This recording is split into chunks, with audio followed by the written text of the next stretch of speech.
Alrighty, so let's get into some limited competitive strategy. It's going to be a focus, of course, on Legends of the Force. We got an announcement that limited is going to be part of the competitive circuit now. We're starting with some limited PQs as early as next week, which will include a sealed Swiss format with a top cut draft. So the top 8 will then draft. So there's a lot to really like. I love limited, so I'm happy to get to do some competitive content surrounding limited. Let me know what you think about the limited format in general, but I'm excited to deep dive on this. Before we get going, please hit that subscribe button, and if you're interested in some more content from me, do check out my Patreon as well. All right, so the main focus of this video will be sealed. Sealed is kind of the primary focus of the limited PQs, as the Swiss portion of the event, which is the larger portion, will revolve around sealed. I do plan on getting into some draft content after this as well. The top cuts of these PQs will be draft. We are also expecting sealed and draft to be a part of some sectors or regionals, and of course Galactics next year will be a mixed format, so you will be playing constructed and limited there. But this video will focus more on the sealed format and some strategy surrounding that. A lot of this translates into draft as well, and I'll make some call outs when I think it's appropriate for some things that might differ in draft. But do keep an eye out for another video that will include some more draft focused content.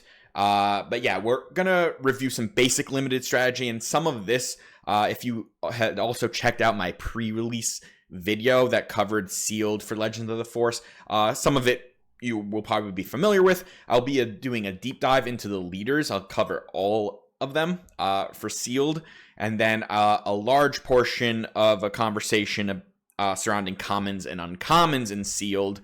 Of course, I don't really cover rares and legendaries. It's honestly probably too time consuming to deep dive on them here. A lot of them are good. If you open bomb rares and legendaries, you should try to play them. But for the most part, the bread and butter of sealed is the commons, and then somewhat the uncommons, and that's really where I want to focus most of my attention. And then finally, you're going to get 2 live sealed builds. I do them right in front of you with a top-down camera. You'll see me build 2 pools with 6 packs each, and like kind of talk through my process there. With a focus, of course, on a PQ, competitive focused. I'm not going to read every card when I go through these sealed builds. Part of the homework will be that you should be familiar with the entire Legends of the Force card pool. If you want a little more hand-holding when it comes to the sealed construction, do check out the videos I did previously for the pre-release. I do much more of a bit more of a simple take on it, where I do read a lot of the cards and talk even more detail about them. And here we kind of try to get into the nitty gritty. All right, so first of all, sealed draft and competitive play. How might this differ a little bit from a pre-release? First of all, deck lists will be locked for game 1. So if you go to a pre-release and you play a deck, you build a deck, and you don't like how it turns out in your first match, you can completely change it before the start of your next match. It doesn't matter. That is not going to be the case here. Deck lists are locked, so you will be building a sealed pool and submitting a deck list. You are free to change your deck completely during sideboarding, so between games 1 and 2 and between game 2 and 3, but your game 1 deck will always need to be the same between every round. So it's a little less forgiving in that sense. If you do lock into a deck that you then think wasn't good and you want to play a different leader or a different base or whatever it is, you unfortunately will still need to play all your game 1s with that first deck. Second, sealed Swiss draft cut. This is how the PQs at least will be played. You'll play, I guess, 6-ish rounds of sealed. I'm not entirely sure how this breakdown will work. Of course, it likely depends on the amount of players. And then there'll be a draft for the top 8. That could take an hour or so. And then there'll be 3 rounds of draft with single elimination. And then, yeah, there will be a bit of a time crunch in your deck building and deck construction. It's not as like chill as a pre-release here. Often the way this is done is you open your packs and you're not actually opening your own packs. You open someone else's and you write down all the cards, and then you will pass your pool to whoever is getting those cards. Again, I'm not sure that's how it will be done here. You might be opening your own pool, but you will need to, there will be like a deck submission where you have to write down every card that you opened, and of course the 30 card deck that you will be playing in your game ones needs to be written out as well. So it's a little more intense than a pre-release. All right, some basic strategy for sealed and draft. Very important is your curve, especially early on 2 and 3 drops. It's incredibly important. Density in certain colors. In draft, you have much more control over this. In sealed, you're simply at the mercy of the packs that you open, and you need to find which 2 colors or so you have the most density in. You want efficient leaders that aren't so synergy focused, especially in sealed. In draft, there's more wiggle room here because you can actually target certain synergies. In sealed, basically the rate leaders are almost always going to be the best unless you open a really weird pool. You try to fit your bombs into your deck. They're worth a lot. It's a 30 card deck. You see these cards in most games. So yeah, you open like an Anakin, you're going to want to play it. And you're like, even if your blue is a little weaker overall, maybe that one card like still makes it the better choice. It's not always the case, but you should try. In draft, for instance, you want to keep your eyes open on these bombs as well, but I do caution not getting too caught up in your early picks. It is often correct to pivot off of early picks, including early bombs, if you notice trends that certain colors are open. And then for limited in general, you want value. These games are basically piles of mid-range decks bashing into each other, and the more 2-for-1s you can enable, the better. The best keyword for this, of course, is almost always ambush, but there are other ways to create 2-for-1s. Just good rate bodies, like just a 3/5 for 3, even if it has no stats. It's just a fantastic sealed card. I mean, it's a pretty fantastic constructed card as well, but just rate stats, ambush, any ways to create 2-for-1s.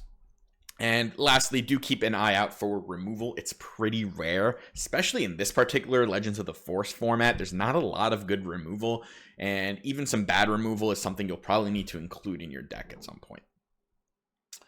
All right, let's talk about leaders. It's a very important part of limited. Raw stats, I mentioned this. They are key. The 3/7s, like Talzin in this set, it's just really good because the stats are really good. Yeah. And this kind of merges with deploy cost, right? Because good stats at the deploy cost. And I do think in this set, the 7 flip leaders are a little late. There's also like a 9 flip leader in Avar, but you want to ideally be in that 5/6 range. Of course, there is a 4 in Cal Kestis who can be good, but you're looking for ways to impact the board earlier. This format is pretty fast. It's not the fastest limited format I've seen, but it is pretty fast. Decks are mid-rangey, but they're like aggressive mid-range decks that just kind of snowball a lot of the time. You want your leaders to generate as much value as possible. So that comes from their stats, but it also could come from their effect. And then if you have a way to curve fix with your leader, that means a leader that has a powerful ability that costs resources. Think something like Snoke. That is really good because it makes that curve out much easier, right? You don't open a ton of 3s, 3 drops in your pool, but you have a lot of 2s. Well, all of a sudden your leader supplements and creates its own 3 drops, or the same with like 4 drops. You have ways to spend extra resources, which is really nice because it's very difficult to have a perfect curve out in sealed. It's just not as tuned as a constructed deck. So having leaders that can spend those extra resources on something valuable, another one is like Kit Fisto, 1 cost to deal 2 is a very good curve fixing ability. So you can look at leaders like that.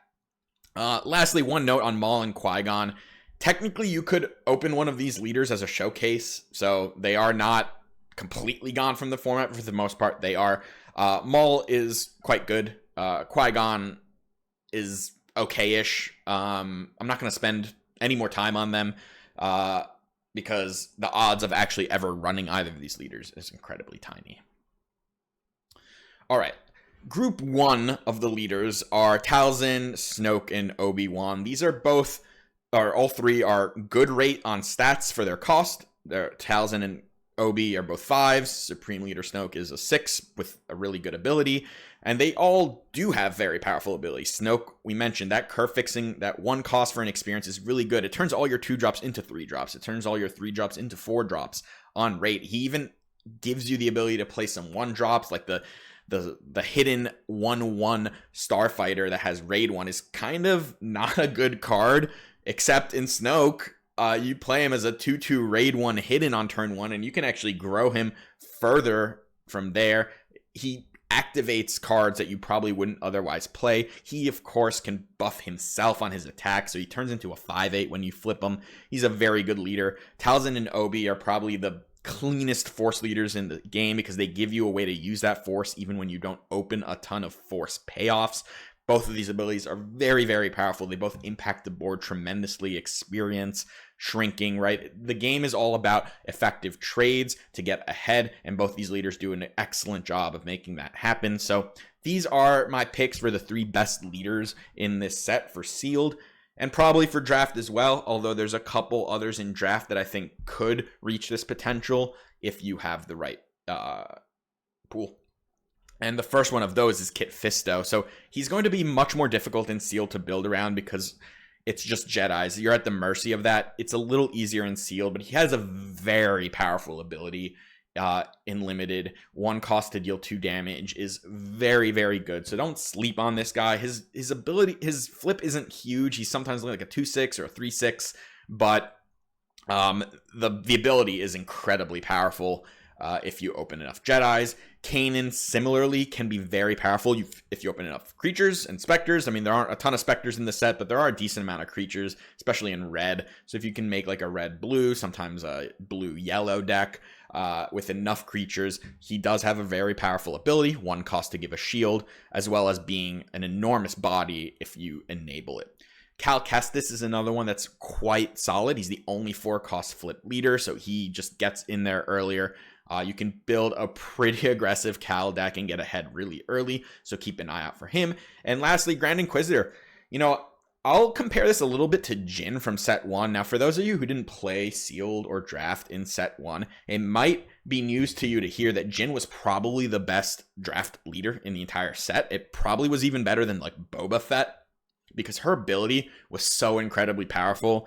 A free way to shrink your opponent's units just made you the king or queen of trading all the time. It was just incredible. Grand Inquisitor, it's not as simple, right? Because you don't get to do it for free. You have to pay the force to do it. But very powerful ability, actually. His body is okay-ish. It's not amazing. I don't think he's quite as good as Jin is or was. But I wouldn't sleep on him either. All right. And next is kind of like this is like the filler tier. None of these leaders will brick your draft, and sometimes you just need to run a leader because you have the color, right? Ahsoka Tano is the blue leader you opened. You have a bunch of blue cards. You need to play like blue, yellow hero, and you don't have a yellow leader. So you just play Ahsoka. It doesn't kill you. It's fine. None of these leaders are particularly special in any way. Third Sister, Barriss, Morgan, they're all just fine. They're not terrible. They have like the stats-ish to support themselves at their cost. They have sometimes useful abilities. I don't think they're better than any of the ones we've seen ahead of them, but they're not draft killers. And if this is where the pool dictates you build around, then you go for it. And the last pile is really the ones I would very rarely recommend you try to build around. Kylo, I mean, in sealed, it's basically impossible. In draft, maybe you can sometimes build around this guy. If you draft enough upgrades, it's not super easy. You can, of course, play off aspect stuff, but it's not great because you still have to pay for them when you flip Kylo. So it's not easy to build around this guy. Rey, there's nothing to build around. There's like barely any good non-unit force cards in the entire set. She flips incredibly late. Her flip isn't particularly good, makes you discard your whole hand. She's not good.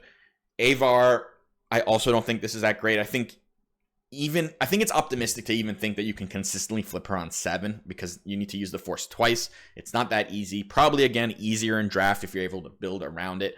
But even when she flips on 7, You can sometimes get run over in this format. I don't think she's great, but if you have a ton of force payoffs, her ability can be powerful. She's not like the worst thing on this list, but I think it's going to be difficult. And lastly, the two that you almost never build around are Revan and Anakin. Anakin, sometimes, right, especially in draft, once again, like you can target all the villainy events that are good in other colors, or events and upgrades, I guess, just the non-unit stuff.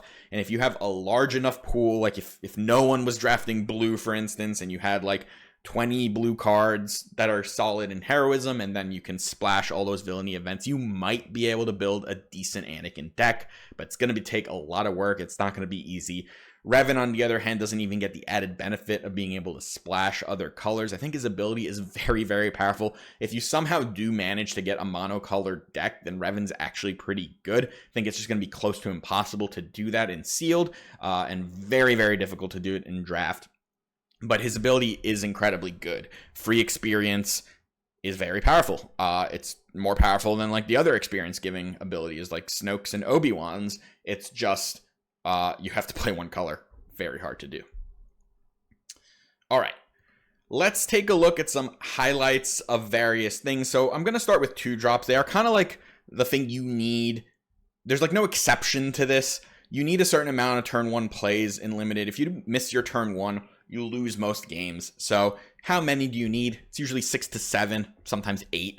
And you want them to be cards that aren't terrible, right? You don't want to play a 2/2 on turn 1, especially when you're going second. You could just lose the game on the spot. So the top 5 there are all commons. They are kind of like the bread and butter here.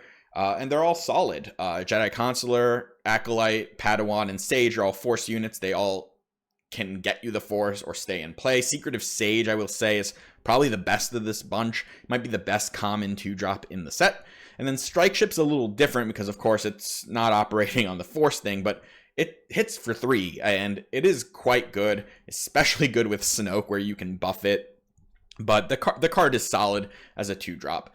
There are others, of course, and you won't be able to play all the good ones, but you got to keep an eye out for these and see if you can get enough. And then you'll see on the bottom 6 are all the uncommons that I chose to highlight: Gunji, Lorsan, Vanny, Aura Singh, Kylo, and Karis. These are all stars. Gunji might be the best, period. Maybe Aura is, maybe Karis is. These are all uncommons. You're going to see them a decent amount. There are some rares, right? Like Yaddle is a rare, Adigalia is a rare. So you're not going to see those two nearly as often as these.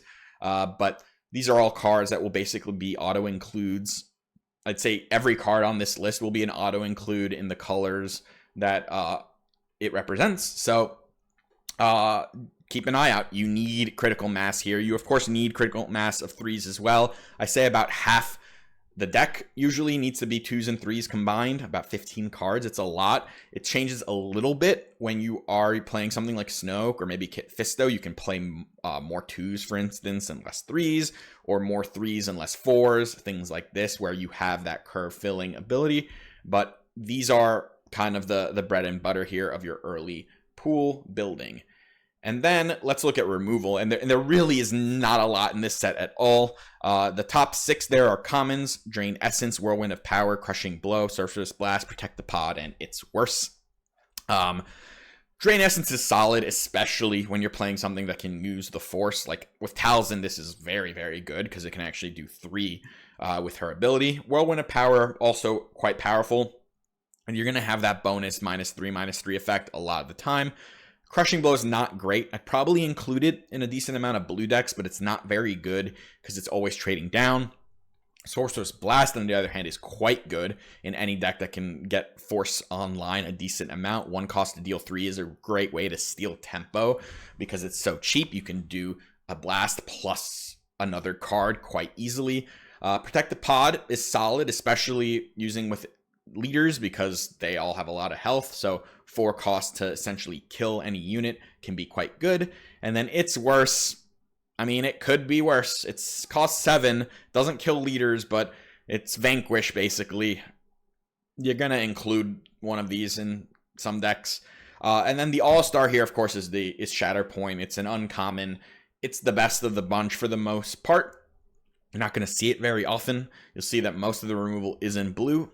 The other ways you do removal in this game is just by using your units, and that's like the primary way you remove in limited. But Shatterpoint, definitely keep an eye out. All right, and next I'm going to highlight commons and uncommons that didn't fall into those two categories. So let's start with commons. These are some of the best ones in the set. I want to specifically call out a few. Tarantatech is a monster. 5/5 ambush for 5. This card is a beast. There's going to be force units in every deck. It doesn't even have to ambush into the force unit. The card is great. Next, Itinerant Warrior, 4/4, shielded for 4. Forget the ability. Past that, the card is incredibly powerful, even just as is. And then, probably the most epic one here is Talzin's Assassin. This card being a common, oof. Like, if you open a pool with a few of these, wow. Like, this card, this is basically ambush, right? It's just not taking any damage back. The card is fantastic. But you can see a lot of these cards are doing something useful, right? Jedi Temple Guards, Purge Trooper. These are like doing board related effects immediately. Charging Thylac, Jedi Knight. I mean, the Thylac has ambush. The Jedi Knight deals 2 to something. Gungan Warrior is a shielded unit, right? So he can often 2 for 1. Paladin Training Corvette. This can be 6/8 worth of stats when you play it. Very good, especially if your leader is force, so you can flip and play it. Knight of Ren, just a very good rate unit. Jedi Guardian, been surprised about how much of a beating this card can be, because if you are aggressive, specifically when you're aggressive and your opponent needs to remove this, it is very difficult because it defends as a 6/8. When you are on the defensive, it's of course way less good because he's the one attacking into units. But if he's the one going base and your opponent has to attack into it, it can be quite powerful. And then let's look at some of the all-star uncommons here. Old Daka, I mean, 5 cost 6/6 even without an ability is very good. But if you open things like Karis, Talzin's Assassin, things like that, oh boy, Old Daka's a beating. Churret, anyone who's played Constructed knows how obnoxious this card can be. Very good. Ezra is just, even just as a vanilla 3/5 with Force and Jedi and all these traits, it's incredibly powerful. Mace Windu is like a mythic uncommon. The card is broken and sealed. Kelleran Beck, actually probably not as good as most of the other cards on this list. He's, of course, very powerful, but he doesn't have that much of an immediate effect unless you actively have things that he can pull out of your deck that have something like Sentinel or when played effect, and it's not that easy. The format is fast, so playing a 7-drop that doesn't immediately like remove something or protect you can be difficult. He is very, very good. I just don't want to like suggest that he's the best card on this pool. I don't on this slide. I think there's a lot of better ones like Eighth Brother and Depa. Those two are crazy. Like, those two cards are insane. They have so much health. They ambush. They kill something immediately. They have like this added bonus of like the Force thing with Eighth Brother or the Saboteur with Depa. Those cards are crazy. Maz Kanata as well. Like, you can completely torpedo a game against your opponent with this card if you start with a Force unit and Maz can buff it to kill their turn 1 play. You just add to the board and remove at the same time. Look at Stinger Mantis. It's another one that has a when played with a board affecting ability. Don't sleep on that one. Shin Hati. I mean, I mentioned Itinerant Warrior being one of the best commons. Shin Hati is Itinerant Warrior a turn earlier for the most part. Incredible. And then Kiadi Mundi. Need I say more? You can probably play this card out of Aspect as well for 6, but he's very, very good when you can play him early and keep that card advantage going. It allows you to more easily be okay just trading off because you know you have more cardboard than your opponent. All right, so next up, you're going to get the 2 live sealed builds. Let me know what you think of them in the comments. If you would have built the decks a little differently, interested to hear your thoughts. In general, interested to hear your thoughts about Limited and what you think about it moving into the competitive sphere with PQs, sectors, regionals, and of course, at Worlds next year. But yeah, let me know what you think. And until next time, take care. Alrighty, so this is going to be a live sealed deck build for Legends of the Force. Now, do keep in mind, this is geared a little bit more towards people with some experience with sealed. And certainly those of you already have a knowledge of the entire card pool for Legends of the Force. If you're looking for a more intro-y version of this. I did have a couple sealed prep videos for the pre-release for Legends of the Force a few weeks ago, so you can check those out on my channel. I do go and read through a lot of the cards as I'm opening packs in those videos. I'm not going to be doing that here. Here we're just going to kind of be sorting. I'll talk through some things, calling out certain cards for their power level. I'll be calling a lot of cards filler in this video. It's not because they're bad, it's just because they're mostly interchangeable. The backbone of sealed and limited in general does include a lot of filler cards. A lot of your deck will be just generic vanilla units or units with not high power ceilings. They're mostly curve fillers in that sense, but that's sealed. That's just what this format is. It's not an insult to the card to call it filler. When I say something's unplayable, then I mean, like, yeah, I would do my best to not include it in any deck, but filler certainly includes playable cards. But let's just get to this. I'll be doing this a little quicker than I have in previous sealed videos. Like I said, this is geared a little bit more towards prepping you for like a sealed PQ, which is a competitive level format. Here I opened a Snoke. I think he's a fantastic leader, so he's certainly, especially for sealed, he's certainly going to be on the top of the list with things like Talzin and Obi-Wan. Last Words, that's not a playable card. Here's Jedi Sentinel. It's a fine card. Gungeon Warrior is also a fine heroic card. So these are a couple decent heroism cards for us to play. Ascension Cable is nothing too exciting. Sorcerer's Blast, on the other hand, is a very good one-cost removal in this format. It's not too hard to get Force. You're just going to have a lot of Force units in most decks, so that's solid.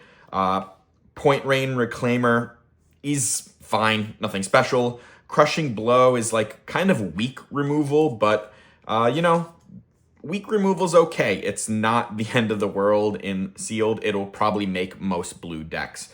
Attuned Frynok is a 4/1 creature. Nothing special here. Will still probably get played in a decent amount of red heroic pools. Overpower is a card I would try to not really include in most decks. Here's the uncommon Pelimato. It's not bad if you do notice that your pool has a lot of vehicles and droids. It's a pretty powerful on-attack effect, especially if you can play it on turn 1 and curve into a 3-drop droid or vehicle. So certainly you're just going to look out for that.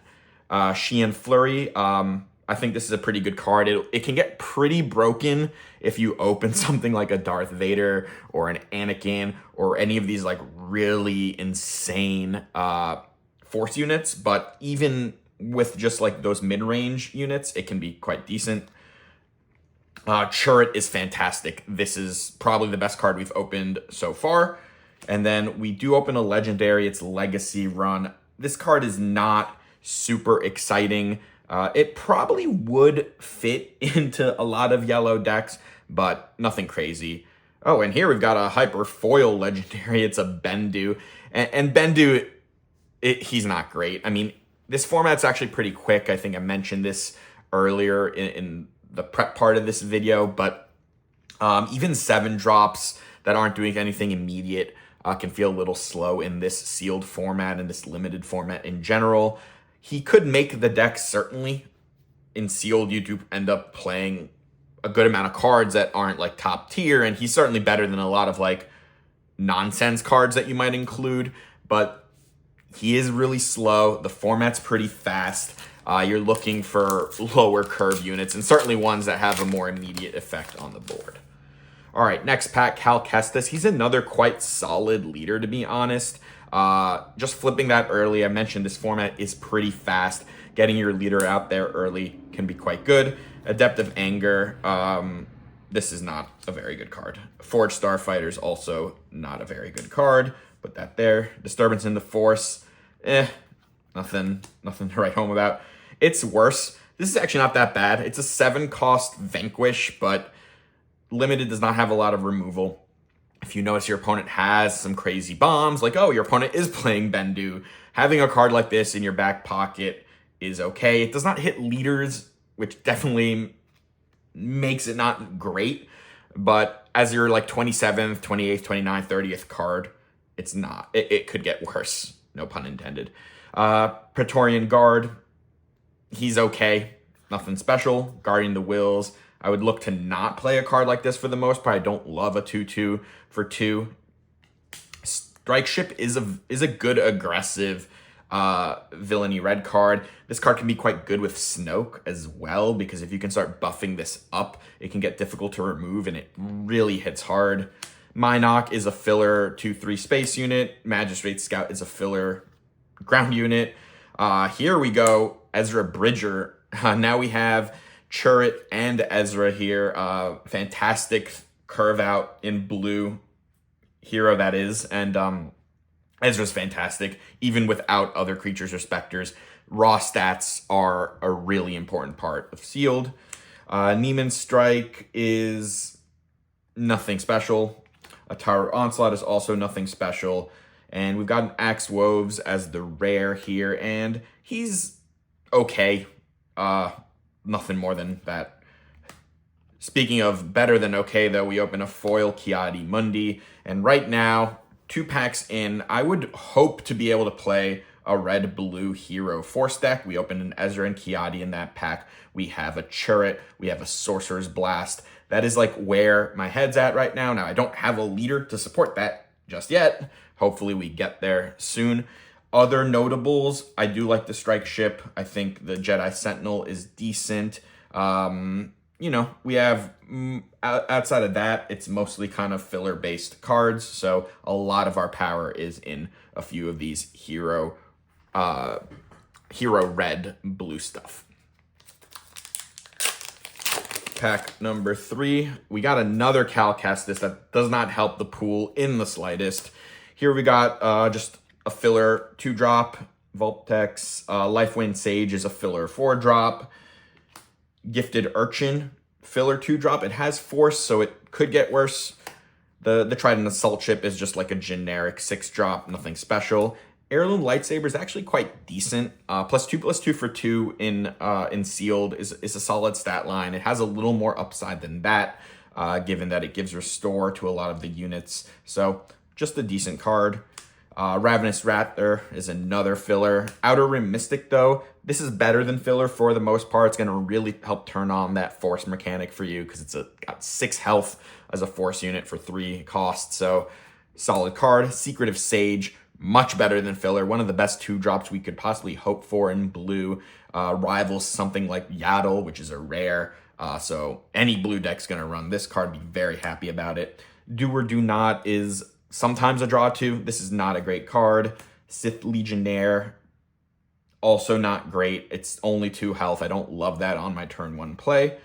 Oh boy, a second Ki-Adi-Mundi. So yeah, it's going to be hard to move off of this right now. We could have a really powerful pool if we just get a little more support in these colors, but it's already looking quite good.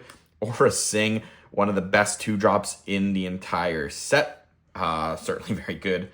And here's our rare, which we won't be playing because it's double red. Paz Vizsla, nothing special there. And another Trident Assault Ship, nothing great. All right, pack number 4 is a second Snoke. So a little unfortunate how we're going with the leaders right now. This does happen sometime in Sealed. We're going to really hope that we open either a red or blue hero coming up. Otherwise, we might have to dig deep into the card pool. Lifewind Sage, we mentioned this already. It's filler. Gifted Urchin's filler. A Depth of Anger is not really playable. Unleash Rage, also not very playable. Overpower, not great. Whirlwind Power, on the other hand, is solid removal in blue. I certainly would play this in basically any blue deck. Do or Do Not, nothing special. Knight of Ren, a very good 3-drop if we end up in in villain green. Which we may have to move into if we don't open the right color leader for hero, because we do have this Snoke as a very good leader. A second Crushing Blow, it's solid. Here's Plo Koon, and you know, this is a lot of stats for a 6-drop. Like this, it's not a fancy card, but it's just huge. We would play it in this hero blue deck if we end up being able to run it. Here's Marin, very happy to open that. It's just a solid 3-drop Force unit to help turn on our Force base. Force Speed, that's not playable. It's a double yellow card. And here's the Sun, and he's going to be solid if we end up in a Force villain deck. And I mean, every deck is a force deck because of the bases, so he's a solid rare. And here's Village Tender. Nothing special here. Does not actually work with Snoke, which I mentioned in passing during the first video a long time ago. It is not a villain card, so you can't buff it with Snoke on turn 1. Although the Forged Starfighter we could buff on with Snoke on turn 1, making it much more appealing when you're running it with Snoke himself. All right, pack 5. We really need the leaders. All right, we got a villain red. We wanted hero red. We got villain red, third sister. She's okay. I would much prefer to play Snoke if I could. Fallen Jedi is a solid 3-drop in villain. Tusken Tracker is an okay filler card. Another It's Worse. We mentioned that. J-Type Nubian is fine. Acolyte of Beyond, though, is quite a good villain to drop, especially when you have force payoffs. Relic Scavenger, that's filler. Magistrate Scout, that is also filler. Here's a second Sorcerer's Blast, pretty happy about that. Here's a Jedi Consular, that's a solid hero green to drop. Now, I don't think our green pool in general, especially in hero, is that great, so it's not going to really pull us in that direction. Suresu Stance, mostly filler. Well, here's another hero green card, and this is a very solid 2-drop, Lorsan. And we got Craving Power as a rare replacement for an uncommon, and this is fantastic. And the villain green is actually looking decent, and we may end up in something like a villain green red running Snoke. And here's another rare. It says each friendly droid gets raid 2. This is not going to be great. We will certainly look to see how many droids we end up having, but I can't imagine we would have enough. And then the last is Cartel Interceptor. It's a solid 3-drop in space. All right, last pack, and we'll be able to see if we can run this hero deck that we want. And we can't. We got a third Snoke, so great. This is kind of unfortunate. We only have 3 leaders to choose from. But we'll have to make do. This happens sometimes, and you have to be prepared for it. Here's Refugee of the Path. It's filler. Ascension Cable's filler. Another Forged Starfighter, which we actually like if we're going to end up in Snoke, which looks like we're probably going to be. Ravenous Gundark is filler. The Graceful Purgle, same there. Jedi Starfighter would be great if we had an ability to run this. I mean, we still could be a yellow-red hero deck, but that pool doesn't look very strong. Note on the Jedi Starfighter, this is incredible with Kit Fisto. There are some early Jedis you can play in a Kit Fisto deck, and if you can turn them on, Kit can be a very good leader. Here's another Outer Rim Mystic. Jedi Guardian. This guy packs a punch. I mean, this is like, he might actually just be better than Plo Koon. He's a 4/8 for 5. If they try to clear him, especially if you're the aggressor and they have to clear him, he punches back for 6 on defense. This card has been pretty impressive. Hyena Bomber, if you control another red unit, you deal 2 damage to a unit. Could be an interesting card to include if we are really aggressive and have a lot of red. Joe Costa is a really solid, like this is an above rate 3-drop because it's got force. You sometimes get to move something around, but don't count on it too often. Here's the Heavy Missile Gunship. It's fine, nothing special. And here we've got a Stinger Mantis. This card's quite good, actually. You get to sometimes have this be a removal. And then a rare, we got Pong Krell. He is not great. He's not terrible. It's just very, very slow. And last, a foil Consumed by the Dark Side, right? So you give 2 experience and then deal 2 damage to something. If you're going really tall, this could be decent. And it might be something that we'll look to do with this Snoke deck, which I am almost certain will be the best option, because if we want to play any hero pile, it has to be yellow, and yellow is our weakest pool by a mile right now. We barely have a curve if we play a yellow deck, so I think we're kind of off hero. I don't usually like write it off that quickly, but I'm just looking at the yellow. It's so light, and I don't think it's going to be worth it. So first stop is this Snoke. I think the green pile has been decent. We have decent red and decent blue as our supplement there. So we're going to first look at the green and just kind of get that sorted. I'm going to move the hero cards out of the way for now. And we'll start with green, right? So, and we're going to move the yellow cards out of the way too. I don't think they're going to really make the cut. So I go by curve, right? Here's a 5-drop. I mean, we're going to hope not to play the Village Tender. Overpower is not great. Minox a 2-drop. We've got a couple of these 6-drops here. Overpower, Neiman Strike. We probably try not to run that. And then we have the villain stuff. And the Craving Power, which it's not a unit. I'll put that a little separate. So the green pool is a little light, to be perfectly honest. I'm going to have to try to supplement this. Now, if we're playing Snoke, we, of course, are going to play... We're going to move this. We're going to play both of these Force Starfighters. We can play them and buff them on turn 1. That's quite good. We would play the Fallen Jedi. We would play the Sun. That could be a really good finisher for a deck like this. And I think we would play this Consumed by the Dark Side. All right. So let's see our neutrals before we go. Now I'm going to look at Peli motto. So vehicle or droid. We don't have any in the 3-drop slot. We do have a couple vehicles with the Forged Starfighters. But it doesn't look like it's quite enough to support Peli. So for now, it's off to the side. But if the other color provides some support there, we would probably run one It's Worse. And then hope to not need the Gifted Urchins, although we might need them just because we're so light on 2-drops right now.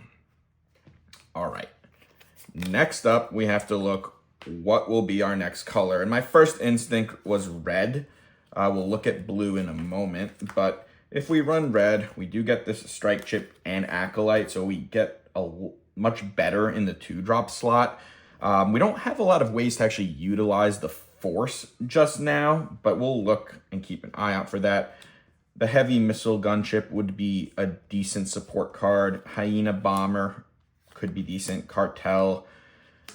Here's ways to use the Force, actually. We have 2 Sorcerer's Blasts, which is quite good. So we're going to put them here. The Marin is great. We probably would run the Bendu. Just if we are aggressors, just slamming this 10-10 might be just a game-ending play. For the most part, I don't want to play the Do or Do Not, but we might end up playing one. I don't think we would run this Invasion Capital ship either. So it would look something like this, to be honest. And we have essentially 6 turn 1 plays, right? Because we have the 4 units and then 2 Forged Starfighters. Now, I don't love Sith Legionnaire as a turn 1 play, especially if we have to go second. So we might want to maneuver something there. But let's look at the blue. As far as like the villain blue pile, it was just this. It's nothing special. Ponkrell and 2 Magistrate Scout. But we get a couple Crushing Blows. As far as like the good cards in blue, we get Secretive Sage, Axe Woves, Chariot, and Whirlwind of Power. And then we could run a couple Crushing Blows as well. It's decent. We have to compare that to the red, right? So the red gives us the Sorcerer's Blast. It gives us 2 good 2-drops, which we have to replace with basically 1 good 2-drop if we go into blue. We definitely get a real heavy hitter in Chariot, and Axe Woves can be really good with Snoke as well. But we do lose 3 solid 3-drops from red, as well as the Bendu and the Sorcerer's Blast. And I think Sorcerer's Blast is better than something like Crushing Blow or Whirlwind of Power. We don't have too much using the Force, so it's fine that it costs Force. So overall, I'm leaning towards keeping this as red.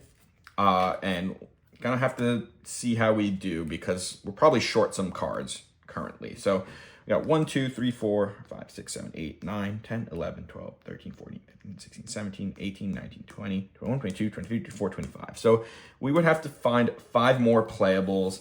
And in all honesty, I think we just put the Gifted Urchins in, or at least 1. That would make it 4 more needed. Let's see, what else can we include? So we do now have a couple vehicles here on 3. So I think we will include the Peli motto. Remember, we don't want to lead with Sith Legionnaire basically everything. So having another option there instead so that we can curve into these vehicles could be decent. And even if we have to go like Pelimato into Forge Starfighter and then buff one of the units, that could be a solid play as well. Need 3 more units now. The Gundark definitely is an option, to be honest. He's not terrible. He sometimes can finish off a unit. We can also look at off aspect stuff, which is not a lot in this set, honestly, that I think is good off aspect, but sometimes you find something cool. It'd be nice if we had another 4-drop. Kind of weaken that curve. Now, Snoke fixes curve issues. You know, we have a lot of 3-drops. It might look a little clunky, but basically a 3-drop plus Snoke's ability creates a 4-play, and that's going to be decent. We're going to put 1 do or do not into the deck. I don't expect to play it very often, but just in case we need a little extra card draw, we can do that. Maybe we'll consider 1 overpower, but probably not. What else? Not a lot. We need like 2 more cards. Gonna look through the hero pool. You know what we'll do? We're just gonna play 2 Ki-Adi-Mundis as 6-drops. The card is so incredibly powerful, and yeah, that's actually probably where we want to be. Should have done that earlier. Kind of forgot about him because I put him off to the side. So let me just double count this. 1, 2, 3, 4, 5, 6, 7, 8, 9, 10, 11, 12, 13, 14, 15, 16, 17, 18, 19, 20, 21, 22, 23, 24, 5, 6, 7, 28, 29, 30. Oh, this is actually 31. So we can cut a card. Let's see. We will cut... Maybe we cut the Gifted Urchin. Yeah, just cut the Gifted Urchin. I think this will be enough turn 1 plays. It's technically 7, although we don't want to lead with the Sith Legionnaire, so it's kind of like 6. I think that's okay, but that there is a world where I would just want to go back up 1 more and then maybe cut the do or do not. I think that would be the next cut on the list for me. But, you know, I actually think this deck is quite solid. Snoke isn't a very good leader in Sealed. This is kind of what the deck's going to look like. The Ki-Adi's actually, you know, I should have remembered that earlier. He is definitely a card that's splashable in this format. In fact, even in Constructed, he's been splashable as a 6-cost card. So, yeah, this is the deck. I think this would be a real solid contender to get a decent amount of wins in a Sealed tournament. But yeah, it can be hard sometimes. Like if we had opened a red hero or a blue hero leader, I think our pool would have been much stronger because we had the makings of very good red-blue hero force deck, but we didn't get there. We had to kind of pivot into a very strong villain Snoke deck. But yeah, this is it. Let me know what you think about this one. Catch you in a bit. All right, so let's get started on this second pool. Gonna jump right into it. Hopefully this time I get more than 3 different leaders. Not that I think the other pool didn't work out pretty well. All right, we start with Kit Fisto. I think this leader is decent. He works a little better in draft because you can actually kind of focus on drafting those Jedis. But if we open a decent amount of Jedis, his ability is incredibly powerful. It's similar to a little bit similar to Snoke in the sense that it lets you build a deck that plays off curve. So, you know, you don't open a lot of 4-drops, but you have a lot of 3-drops. That's okay. He has a very powerful ability. 1 cost to deal 2 damage is tremendous value. So if you can build around this guy, he can be quite good, even though his leader unit isn't actually that great. All right. Force Slow is nothing. Last Words is also mostly nothing. Banking Clan Shuttle is fine. Filler. Kadu is also basically filler. Awake Inspector, more filler, although 4/5 for 4 is decent. And here's another one, Wampa, 4/5 for 4. Inquisitor's Lightsaber, +1/+3 is not too bad, actually, for 2 cost. This saber's decent. Night Sister Warrior, not my favorite turn 1 play, but it is a force unit that replaces itself. Here we got Strike Ship. I do like this unit on turn 1 quite a lot. Ezra Bridger, easily the best card we've opened so far. Premium 3-drop, directed by the Force. Nothing special here.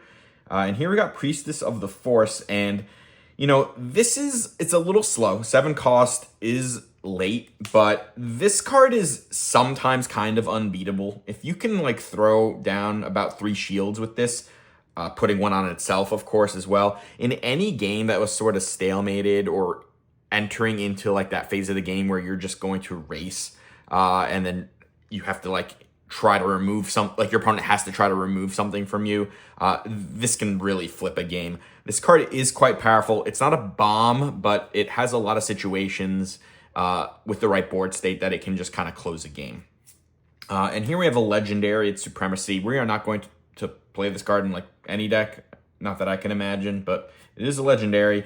And another Neiman Strike. Oh, actually, it's not another, just the first Neiman Strike. I confused it with Directed by the Force, but nothing special there.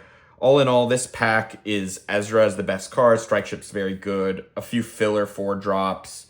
And, you know, Priestess of the Force is decent. So, not a great first pack, but not the worst. All right, pack 2. We got Grand Inquisitor. It's not a bad leader in sealed, to be honest. He's a pretty sturdy unit, flips as a shielded guy. His ability can actually create effective trades, so don't write him off in sealed. He's not really a constructed leader, but decent in sealed. Gungan Warrior is quite good 3-drop. Like, that's better than filler in a lot of situations. Sorcerers of Tund is filler, but like a chunky filler. Consumed by the Dark's not a terrible card. Pounce, if you have enough creatures, can be a playable. Hyperspace Warfare, nothing special there. Drain Essence, though, especially decent if your leader uses the Force. So if you have if you open like a Mother Talzin, for instance, Drain Essence is very good. It can kill a lot of turn 1 plays, give you that Force. In situations where your opponent plays like a 3-2 on turn 1, this is even better because you get to keep that Force. So Drain Essence is solid. Jedi in Hiding is a solid 3-drop as well. Following the Path, this is not a playable card in any format, really. Oh, we need to adjust this. Villain is in the middle. Ezra goes to the bottom there. I think I did it reverse in the previous one, but that's just how it's going to be this time. Cure Wounds, nothing special there. Infused Brawler can be decent. He's not really a 2-drop in the sense is a card that you would play on turn 1, but it can be very powerful as a follow-up play, especially if you have a leader that lets you play off curve. For instance, Kit Fisto here. If we open with a Jedi 2-drop, next turn we can attack with it, get the Force, use Kit's ability, and then play Infused Brawler as a 4/4, right? That's a very good play when you have the ability to use those extra resources. Force Illusion, nothing special there. Dagoyan Master is a solid 5-drop. Yeah, that's about it. And then our rare here is actually, yeah, it is our rare. Trust Your Instincts. It's like a beefed up shoot first. Yeah, I would run this card in yellow decks. And then Purge Trooper. I think this card is solid. A lot of times he's going to be active, right? Your opponents are going to be playing Force units. All right, pack 3. We got Avar Kriss. Now, this is not a leader I'd be too excited to build around. I just think it's going to be a little too hard to get her to consistently flip on 7 resources. And even 7 is really late in the game in this format. So it's unlikely that's going to be a card that a leader that I would be devoting too much time to. Ravaging Gundark is decent. N1 Starfighter is a really good turn 1 play. It's just a solid unit. Medical Frigate, I actually think this card is quite solid. It's a little better than filler, to be honest. A 3/6 in space is really sturdy, and that on-attack trigger actually puts in some work in limited, especially when you can like heal your leaders and stuff like that. So, decent card. Let's rearrange these. Here's Village Tender, nothing special there. Knight Saber, though, I think is a solid upgrade, like just real good, +3/+2. Protect the Pod. I like this as well. Like, removal's pretty rare in sealed, although this is pretty conditional sometimes. It should be turned on a decent amount of time, and especially with leaders, like your leader can turn this on, be decent. Lothwolf is solid, especially in a defensive deck. Unleash Rage, nothing special. Torrent Attack, this card is fantastic. One of the better commons in the entire pool. There's just going to be force units everywhere in this format. This guy's going to have ambush. He doesn't even have to ambush into the force unit. He just has it if they have a force unit. The card is fantastic. I would play a bunch of them. Battle Fury, I don't think I would run this too often unless I'm really hyper aggro, because discarding a card on your attack trigger is a pretty hefty cost. Here's Jedi Vector.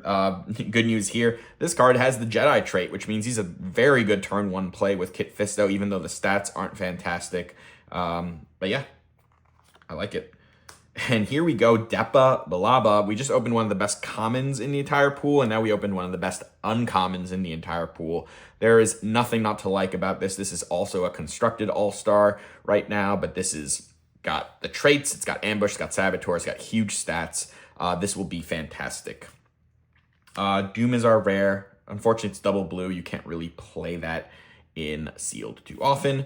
And lastly, just a filler 3-drop in yellow. So halfway through the pool, where I would be right now is probably in a red-yellow deck with Kit Fisto. It's a little light right now, but we have some of our better cards. Like, this is one of our better 2-drops, the Starfighter. We have basically the best card we've opened in Depa. We have another 2-drop and like a 2, 3, 4 here in Heroic that are all really good.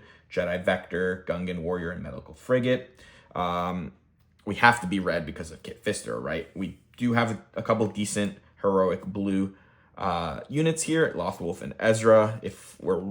And then Torrent Attack is, of course, very good, and Dagoyan Master is solid as well. So we might look at green as well. As far as our villain pool is concerned, it's a little lackluster right now. We would probably be in red villain if we were moving that direction. But overall, our hero pool feels a little better. But we have 3 more packs to go, and that can all obviously change. So next is Anakin Skywalker.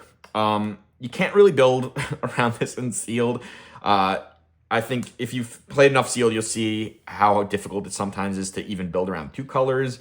It is very rare that you will be able to play a mono-colored build. Now, of course, he does let you splash into villainous non-unit stuff, but there's not that much, right? Most sealed decks are like 24 units, right? So unless we open like a really heavy pool in one color, and then we have a bunch of these like villainy cards to splash, like here we would have Drain Essence, Inquisitor's Lightsaber, Consumed by the Dark.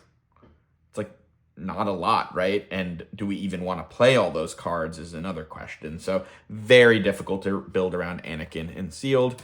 Here's another Pounce, another Ravaging Gundark, another N1 Starfighter, which I really like. It doesn't have Jedi trait, unfortunately, for the kit, but it's solid. And here's Charging Phylac, and this is a very good card. A very good common, right? This is better than filler by a lot. It's got ambush as a 3/4. Ambush is basically the best keyword you can find in limited. Here's Wampa. He's okay. Following the Path.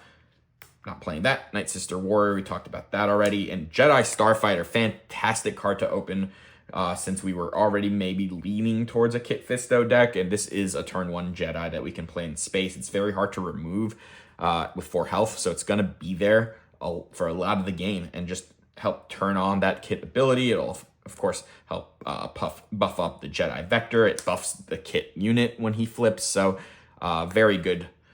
And another Torrent Attack, and now I'm starting to think maybe we need to find a way to get into green. We have 2 of those.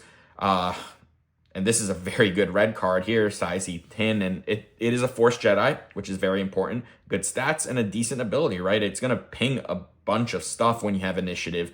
I think this card is quite solid. It's not a bomb, but it's a very solid unit.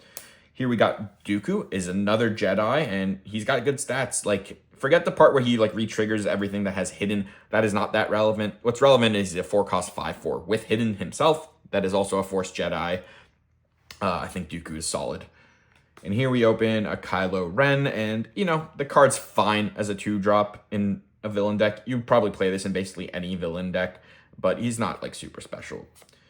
And Craving Power is a special card. This is a very good card. We might even play it as a 7-drop, potentially, in a non-villain deck, right? Or in a non-green deck. So if you're playing, like, Green Hero, you might be willing to pay 7 for this, and if you're playing villain but not green, it's a very good card. And here's a second Depa Balaba. All right, I mean, we're playing yellow. I can't imagine we move off of that. The second color is got to be red if we're going to play Kit. So we could theoretically play Avar Chris with these Tyrantitex, but I think I'd rather just play the better leader. And we do have some decent red cards as well. All right, pack 5 is another Grand Inquisitor, so that doesn't change the math there. And Corrupted Saber, decent upgrade, nothing special. Here's Volptex, just a filler 2-drop, but not the worst. Force Slow is not great. Fallen Jedi is, you'd play this guy in basically any villain deck, I imagine. Another Inquisitor's Lightsaber, Cure Wounds, nothing great there. Acolyte of the Beyond is a very good 2-drop in villain. Village Tender, nothing special. Another Drain Essence, another Kylo. So this pack was like all villain stuff, including some 2-drops to help. We got a Maz Kanata here. Maz is great in like any deck that plays Force units, especially 2-drop Force units. And of course is not hero locked either. Impossible Escape, not great. Our rare is As I Have Foreseen, another one that's, you know, that's going to be a little too clunky. And then Unleash Rage. So that pack didn't really help at all for our like red-yellow hero idea. It did give us a bunch of good like villain early units, and we could be looking at a villain deck as well right now. It would probably be something like a red-blue or maybe red-green villain deck. Of course, our only villain leader is Grand Inquisitor, which means we'd have to play yellow, and that's not looking too great for villain. So maybe we'll open another villain leader here so that we can look at that. We did not. We opened another Kit Fisto. So this time we had 4 leaders instead of 3 to choose from, although one of them, Anakin, was basically a non-factor. So very similar in that sense that these pools have kind of locked us on leaders a little bit. Army of the Dead, Sorcerers of the Tund, those are both just filler cards, although Sorceress is decent. It's worse. I mentioned this in the last pool. I'd probably play one of these in most decks. Hyperspace Warfare is okay. Jedi Guardian is a very solid 5-drop in hero. Tukata is, you know, filler 3-drop. Kadu, filler, Grappling Guardian. This can be decent. It does basically come in and kill a space unit. So in a lot of situations, this has a pretty important effect on the game when you play it. Unleash Rage, nothing special there. Vanny, he's a decent 2-drop. Very good with Snoke specifically because he can move that experience around. Here's another Battle Fury. And here's Stinger Mantis. Very happy to open that. That's a very good heroic cunning card. And then our rare is a base Mystic Monastery. We are not going to run that. And then we got a Medical Frigate, which is a solid card. All right, so what are we going to do here? So the first thing, let's try to build the red-yellow kit deck. It's looking like it might be a little light on playables, but we got to see how that works out. So I am going to move some cards around. Here's the yellow that we might play. And let's get the green out of the way. Oh, Sorceress of Tund is a yellow card we might play. We'll get the blue out of the way. Get the villain red out of the way and the regular villain. Okay. So let's look at how we can build. So that's a 5-drop, 2-drop, couple bomb 6-drops. All right, we don't want to run Impossible Escape or Force slow, but Dooku is solid. The Phylac is solid. Pounce, probably not. Tusken Tracker is okay. Trust Your Instincts, we would run that. Don't want Force Illusion. Here's Sorcerers of Tund. All right, so that's it for the yellow there. Here's our neutral stuff. So we got another 2-drop, actually another 2-2-drops, a Gungan Warrior, medical frigate, and then for red, another 2-drop there. We've got Knight Saber. Let's see what else. Tukata, size 18, Wampa. Here's Infused Brawler. All right, and we did mention that Infused Brawler is not really a 2-drop, although it kind of has to be sometimes, and we probably would play like one Ravenous Gundark. So this looks a little light, honestly. Let's count. It's 6, 7, 8, 12, 18, 21, 25, 26. So this is still 4 cards short, and we're kind of, we did dig a little deep. We don't have that many Jedis, to be honest. We have 2 turn 1 Jedis, 1 turn 2 Jedi. Dooku's a Jedi. It's a little light on the Jedi stuff, which is, you know, it's not the best. If we're not, and the red, in fact, is really light. We have some decent red cards, but overall, it's a very light pool. And if we're not playing red hero, then we would have to play green, which means we would be in Avar Chris. So what we can do is look at a green yellow. I mean, yellow is by far the powerful part of the hero pool here with the 2 Depas. But Avar might be an option. And then the other thing is we can look at a Grand Inquisitor deck, and he would likely force us into also kind of a soft pool, because our villain yellow is kind of a non-factor completely. And we already see our neutral yellow here. It's like Dooku solid, the Phylax solid, trust your instincts, but there's not a lot for our villain yellow part of the pool. So it's gonna have to be hard carried by another color. So we can look at green, for instance, which, you know, it has some decent stuff.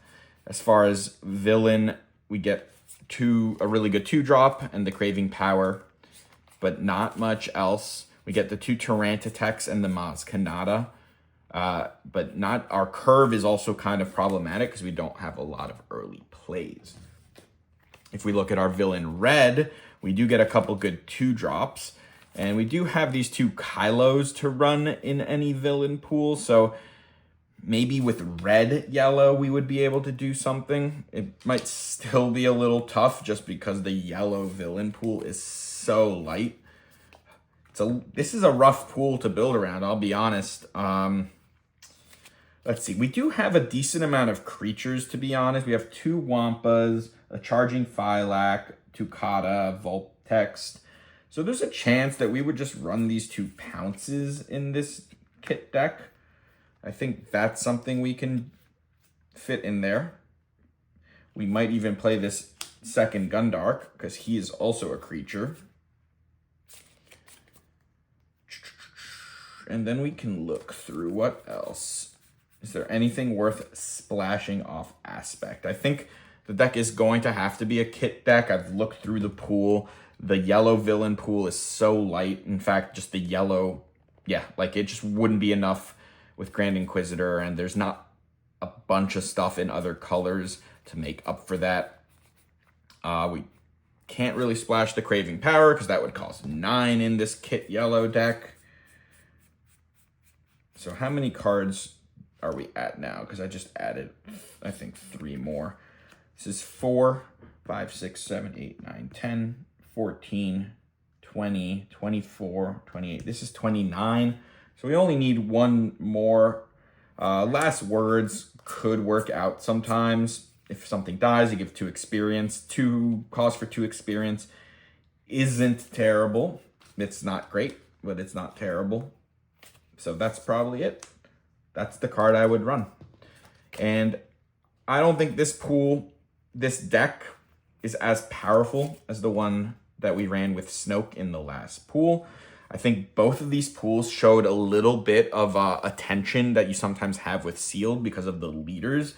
You know, if we had a better leader to run green yellow with as opposed to Avar, I might have tried to pivot into a green-yellow hero deck. It's just Avar is not where I want to be in this format. I think it's too quick for her. We also didn't have a deck to really support her because we barely had any cards that use the Force. In fact, it was what, 1, 2, 3, like 3 cards at a glance. So it just wasn't going to work with her.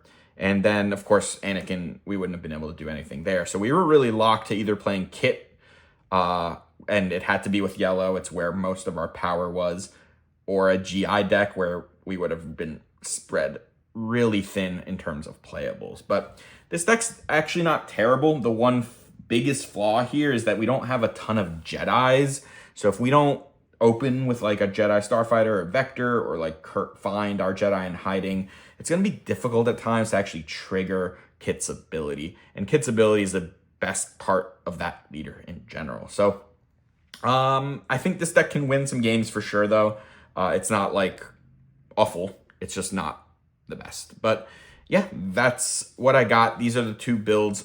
Let me know what you think about those 2 decks. Let me know if you think you would have built around a different leader maybe, or if you think I missed any spicy cards that might have been better to include. And yeah, let me know what you think overall of the sealed format. Interesting to hear your thoughts. Of course, I'm excited for Limited being part of the competitive scene in general. So yeah, that's what I got for you. And until next time, take care.